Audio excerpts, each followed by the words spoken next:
ऐकलं? गोकुळची बासुंदी पुन्हा खावीशी वाटतेय. खरं सांगू, मलाही खावीशी वाटतेय.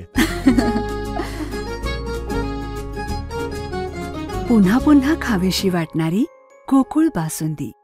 पेटा या संस्थेने दिलेल्या चुकीच्या माहितीच्या आधारे न्यायालयाने दिलेल्या एकतर्फी निर्णयामुळे नांदणी मठामध्ये असणाऱ्या हत्तीनीचे स्थलांतर गुजरातमधील वंतारा येथे करण्यात आले, असे मत कोल्हापूर जिल्हा ठाकरे गटाच्या वतीने व्यक्त करण्यात आला. वास्तविक पाहता पेटाने चुकीची माहिती पुरवून न्यायालयातून आदेश मिळवला होता.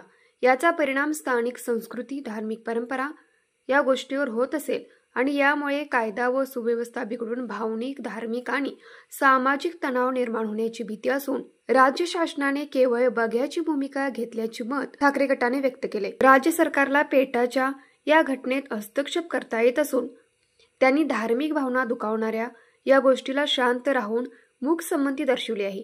त्यामुळे शिवसेना उद्धव बाळासाहेब ठाकरे पक्षाच्या माध्यमातून कोल्हापूर जिल्हा ठाकरे गटाचे जिल्हाप्रमुख संजय चौगुले यांच्या नेतृत्वाखाली राज्य सरकार विरोधात उपनेते संजय पवार, सत्यजित पाटील, सहसंपर्क प्रमुख विजय देवणे, राज्य संघटक नवेज मुल्ला, राज्य संघटक चंगेज खान पठाण, सहसंपर्क प्रमुख आजी असलम सय्यद, सहकारी जिल्हाप्रमुख वैभव उगळे, रवी किरण इंगवले, सुनील शिंत्रे, महिला आघाडी जिल्हाप्रमुख मंगलताई चव्हाण, युवा सेना जिल्हाप्रमुख स्वप्नील मगदूम यांच्या उपस्थितीमध्ये निदर्शने करण्यात आली.